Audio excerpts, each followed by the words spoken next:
So, ayan, good morning. Ayun, punta tayo sa garden. Mamimitas tayo ng cucumber kasi hindi ako nakapunta kahapon dahil na-busy ako. And then ngayon, punta tayo. Cucumber lang naman ako kunin natin at yung kung may anong gulay pa doon, kunin natin. So, let's go na. Saglit lang tayo doon dahil hindi naman tayo magdadamo. Mamimitas lang dahil umulan kahapon. Tumubo, lumaki na yung cucumber natin. So, let's go bagets. So, ayan na, diyan na ta diri sa garden. Naabot na ko. Dara na maupo na taga na atsal. Ang tawag nito sa amin dito is sisto daw. Pero, habang atsal yata yan. The same lang naman yung lasa yata niya. Yun, masarap yan pag i-barbecue, magsamyap sa salka, ang tawag niyan sa Korea. Yakiniku ang tawag dito sa Japan kasi. Ayan. Masarap yan pag igisa mo, ipanghalo mo sa mga gisa, bihon, ganon, ganyan. Ayan. Mamitas lang muna ako dahil ang kabila kong kamay ay naghawak ng kamera. So, ayan. Pero pag uwi natin mamaya, hugasan man po na nato, no? Di man na nato idiretso kuan. Luto. Ayan. Pitas-pitas lang muna ako ha, kasi pag hindi yan pipitasin, lalaki yan at lalaki. Yan, di ba? Ang atsal yan. Yan ang tunay na atsal. Yung kanina is yung anak yun ng atsal. O di ganun. So, pasensya lang kayo mga inday, mga inahan, kasi nag-voice over ang lola nyo. Hindi na ako nagdadaldal dyan sa time na namitas ako ng mga gulay dahil wala akong time magdaldal dahil, no? At sa kabilang bahay sa harap ng sa garden namin ay bahay yan. Umaga-umaga kasi magdadaldal ako dyan. Natutulog pa yung mga tao dyan sa paligid ng aming garden. Dyan na.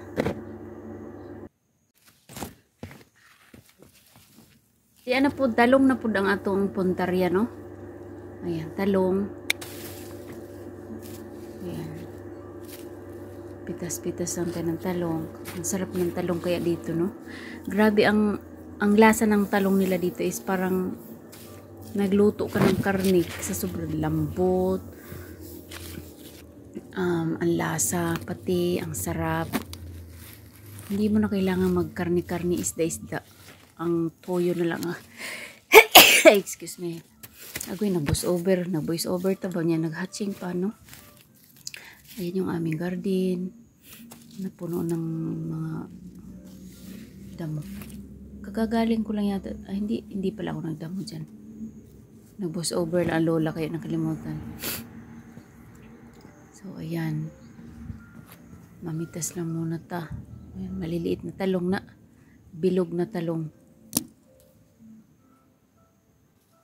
Ayan, sa kangkong na naman tayo mga inday, no? Ayang kangkong na yan is bigayan ng kasama ko sa trabaho.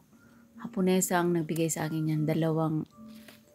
Dalawa siya na kangkong. Tawag nan? Liit-liit pa nung binigay niya sa akin yan. Ang sarap kaya niyan. Ilaga mo lang yung basta laga lang siya, wag mo gaanong lambutan ng wag gaanong malambot na. Tapos isawsaw mo sa suka day, pero lamiya day ay. Magsarsa ang tawag sa amin sa Bisaya, sarsa. Yan. Sabi nung Haponesa kasi, akala niya hindi ko alam yung kangkong. Sabi ko, alam ko yan kasi may kangkong sa Pilipinas. Sabi niya, ganon, sabi niya. Bilisan ko daw pag tumubo na daw yan, pag marami ng hapa, dahon daw, dahon kasi sa Nihongo is hapa. Sabi niya, pag marami ng dahon daw, unti-unti ko daw kunin kasi dadami at titigas daw din ang kangkong pag hindi ko daw kunin agad-agad pag lumaki na. Sabi, ayan. Dami ko nakuha dahil, no? Ayan. Wala, bihira dito ang nagbibenta ng kangkong sa grocery store. Ewan ko ba kung bakit. Siguro madali lang siyang masira. Ewan ko lang, hindi ko alam. Lahat halos ng mga Haponesa dito, nag-ano sila ng tangkong, nagtatanim, mga pagkain ng Pilipinas, yung mga tawag nan,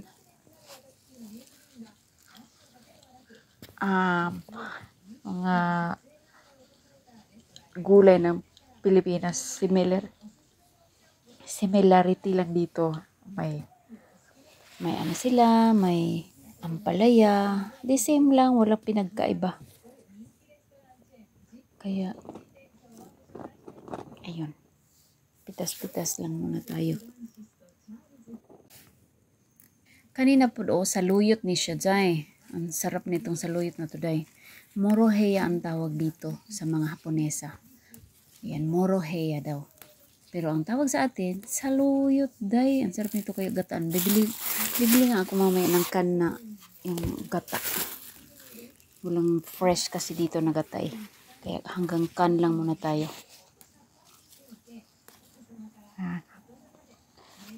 Pag iano mo yan, medyo i-half cook mo lang siya ng laga. Day, ang sarap, day.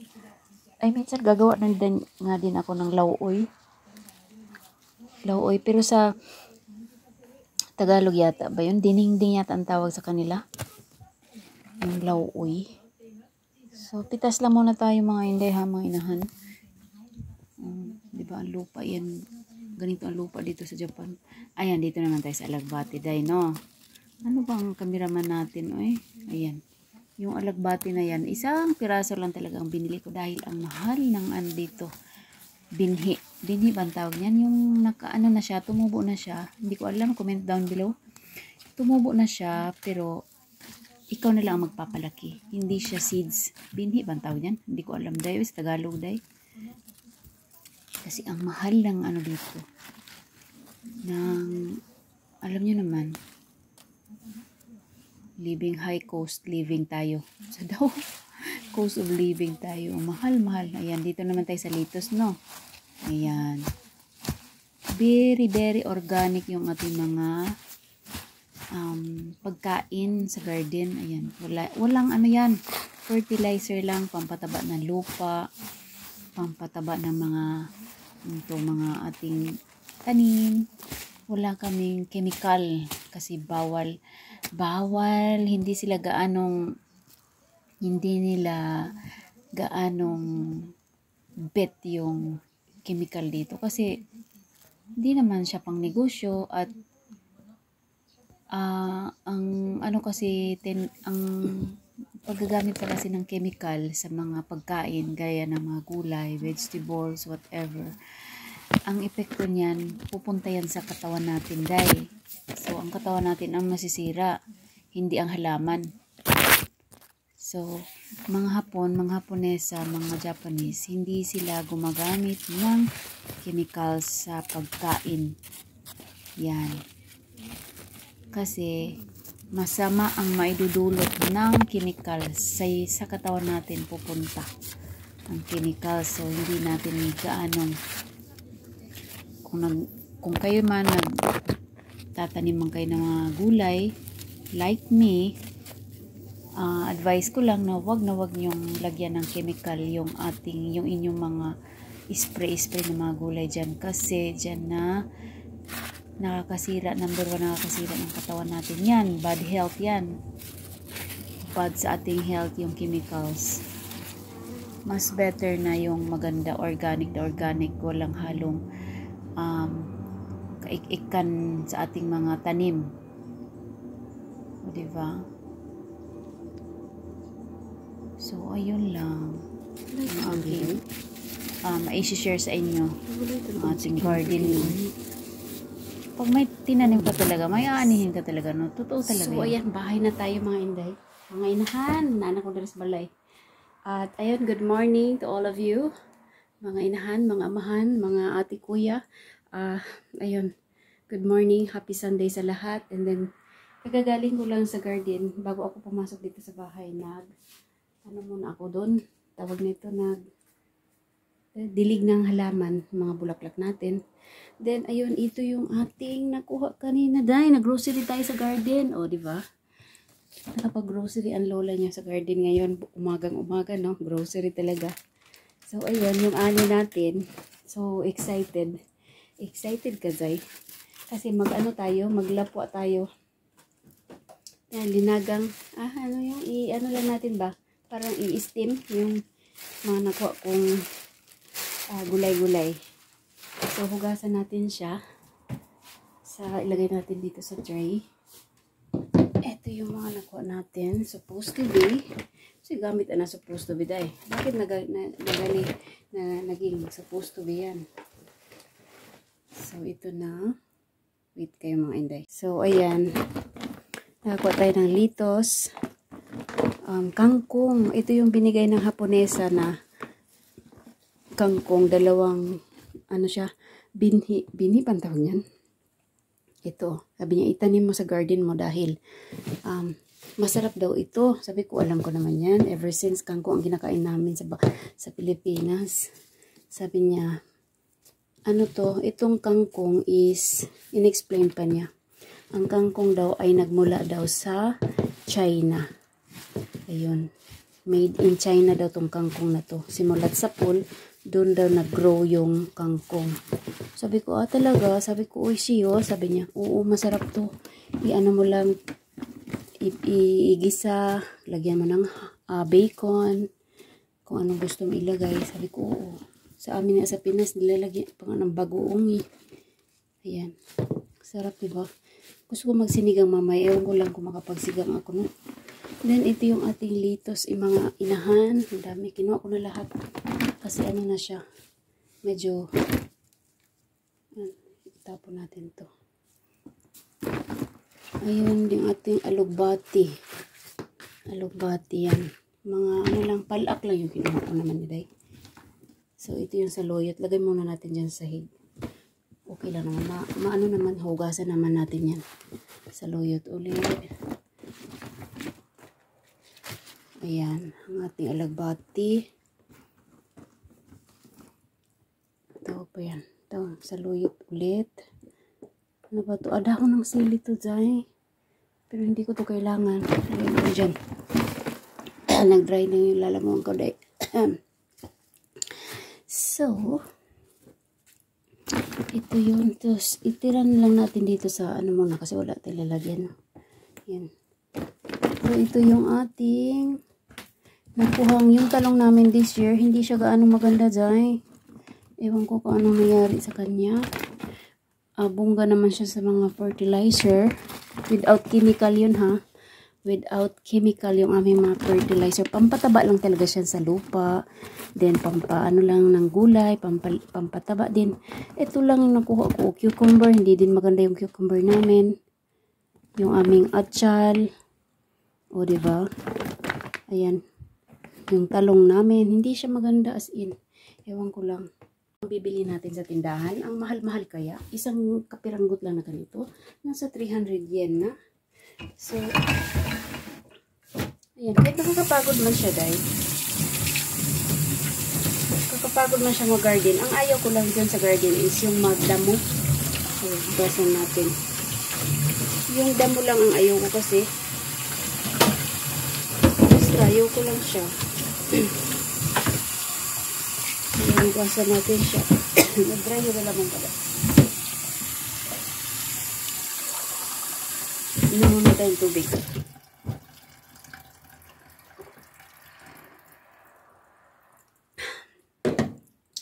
Hindi pa talaga ako breakfast. Nag-inom lang ako kanina ng tawag dito, green tea, morning. Yan pang bibili natin, no?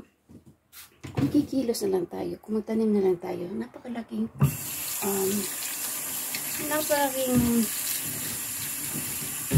hindi naman sa malaking save, makakaano ka talaga, kahit ibili, instead na ibili mo ng gulay, ibili mo lang ng ibang tawag nito, instead na ibili mo ng gulay siya, yung para sa dito na pera, ibili mo na lang ng ibang bagay, makakaano ka lang talaga. Ano lang, idea lang ba, technique lang ba. Siguro kung yung biyanan kong Haponesa dati, Korea ano lang, kung hindi lang nag-garden, siguro lahat ng mga pagkain ngayon, mga gulay, binibili ko. Dahil wala kami mapagkuhanan ng yung mga gulay, kagaya nito. Siguro din, nagkakataon na mahilig siya sa garden, mahilig siya sa gulay. So, na-adapt ko na din sa sarili ko na, pati asawa ko. Yung asawa ko, alam niya dati, ayaw yun pumunta ng gulayan, ayaw mag-garden, ayaw pumunta sa bukid. Parang siya ba? Parang may yung social ang dating ba? Social? Hindi naman sa ganun social, no? Ayaw lang niya. Ngayong tumanda na yung nanay niya, ay hindi na gaano makapunta ng garden, na-realize niya na, ay, maganda pala mag-garden kasi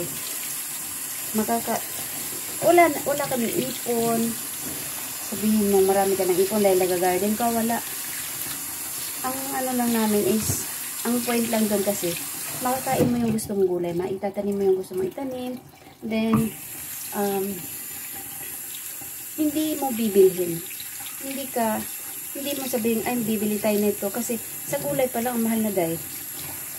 Ayun, na-realize niya na, gagawin ko na lang, mag-garden na lang daw siya, mag-start na lang daw siya mag-garden. Ako din, sumunod din naman ako. Kasi, pag hindi ako tutulong sa kanya, lang magagawa. Hindi naman ako kagandahan, no? Hindi naman ako modelo, guys. Na hindi, mag-iinarte kunyari ako na, ayokong humawak ng lupa, guys. Kasi, hindi ako bagay dyan. So, hindi yan bagay sa akin. Kaya, ayun, sinundan ko nila yung asawa ko. Sinuportahan ko na din siya. Ayun, nag-garden kami. Ito yung ani namin. Ayun, habang yung hugasan natin, hugasan ko ng hugasan to kasi alam nyo, may dumidikit na mga kunting uod sa sa ating gulay. Hindi siya, yung uod ng mga gulay, ha? Hindi uod ng kung ano-ano, ha? And, ayun, na nakakain mo din yung gusto mong gulay na walang pangamba na, ay, hindi ito magandang gulay na to kasi, Diyos ko, nahawakan ko yung uod dyan. Oh my God. Oh my God, nasaan yung uod, yung chopstick ko dyan. Sabi ko, alambot dyan. Ayan, uod to ng Ay, Diyos ko, Lord. Yan ang ayaw ko. Yung hawak-hawak na mauod ba? Yung ibang uod ang gusto ko dyan. Ito, lain ba na dyan? Oh, no malish. Sabi ko, nasaan na ba tayo? Sana ba yung ohayo gozaimasu? Sabi ko, saan na ba tayo? Nasaan ba yung usapan natin? Kahit saan nila napupunta. Then ngayon, sabi ko, sundan ko na lang siya. Susuportahan ko. Kasi, wala kang pangambang bumili ng gulay na, ayun, may halong chemicals. Kasi, dito naman kasi sa mga Japanese, hindi sila naglalagay ng mga chemicals sa gulay. Kasi yung chemicals, yan ang napaka-bad sa health natin. Yan ang magpapatay ng mga ugat natin, yung mga may halong chemicals na mga pagkain, sa gulay. Ayan. Unti-unting papatay ng chemicals ang ating katawan sa mga kinakain natin. So, napaka-safe lang dahil gawa mo, alam mo yung mga ganitong gulay, safe ka, walang halong chemical, nasa fertilizer lang kami, mga fertilizer, dyan kami bumabawi. Kaya ang gulay namin is napakataba dahil sa fertilizer. So ngayon, ang gagawin ko is maglalaga ako ng tawag nito. Ayun, itong ating nakuhang lagain ko yan dahil nakuhang yung ating chopstick kanina ginamitan ng uod. Itapon ko na ito. Hala yan, day. Yung uod natin, day. Uy, Diyos ko, Lord. Umaano siya, day. Tingnan nyo. Ayan, day. O, buhay na buhay siya, day. Yan yung uod. Ang taba niya, diba? Kasi, masarap yung kinakain. Yung lasa ng gulay namin is full of vitamins, babaga. May lasa yung mga gulay, kaya ganyan siya. So, hanggang dyan ka na lang. I will make you in the just English mo guys. Huwag mo English yung dahil hindi yan nakakaalam ng English guys. Yung ating basuran dito. So hindi, yung chopstick na itapon natin yan. Hindi natin gamitin yan, no? Ngayon, ang gagawin ko is maglaga ako ng tawag nito. Lalaga ako ng kangkong. Sa fry pan ko lang gamitin yung ating maitim din fry pan. Sa mahiwaga kong fry pan dahil. Ito, ano na siya? Yung fry pan natin. Ano siya? Yung dito sa handle niya. Umuuga-uga na siya. Pero, maganda pa siya. Gusto ko siyang gamitin dahil. Pero, umuuga na talaga siya. Hanggang hindi pa siya natatanggal. At iniingatan ko din naman na hindi siya yung maano sa akin, yung mga mainit na bagay. Nag-iingat din ako para hindi siya mabuhos sa akin ba. Habang nagagamit pa kasi, ginagamit ko yan habang pwede pang gamitin, ayun. Habang pwede pang gamitin, gagamitin ko talaga. Hindi ako nagtatapon ng mga, yung sabihin mong, ay hindi na yan kasi hindi na yan pwede. Pag pwede pa, gamitin natin yan dahil. Huwag tayo mag-inarte. Ay, pasensya pala kayo. Ako'y pilay dahil. Wala akong kilay. So, ang gagawin ko ngayon is ano muna ako ha. Gagawin ko muna to. Mamaya na tayo magsikahan ha. Lapwa to sa Bisaya dahil. Lapwa. Ay, ang pati ang ilog ko. Ayan. Lapwa ang tawag dito sa Bisaya. So, mamaya na muna itong ating sikahan. No? So, dahil kumulo na ang ating tubig, na pinainit, pinabukal. Ilagay natin to dito yung ating ilalagang tawag nito, kangkong. Masarap to siya dahil lalo na pag may bagoong. Wala pa kasi akong bagoong, hindi pa ako nakapunta dyan sa Don Quixote, dyan malapit sa amin. Ang lapit ko lang, pero madalang ako napunta dyan.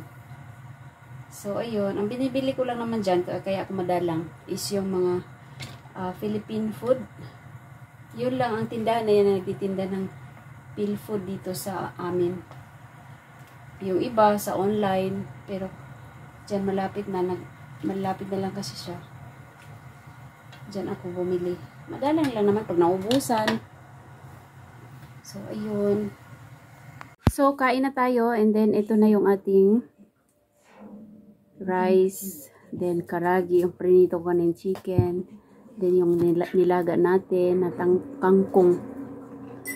Then yung ating cafe. Cafe.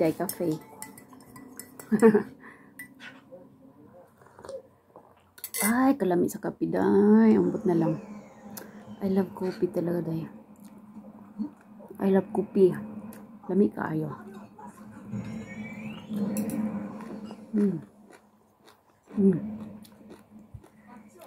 Mga unta, thank you for watching and God bless. Bye. Girls like me, I like a magnitude.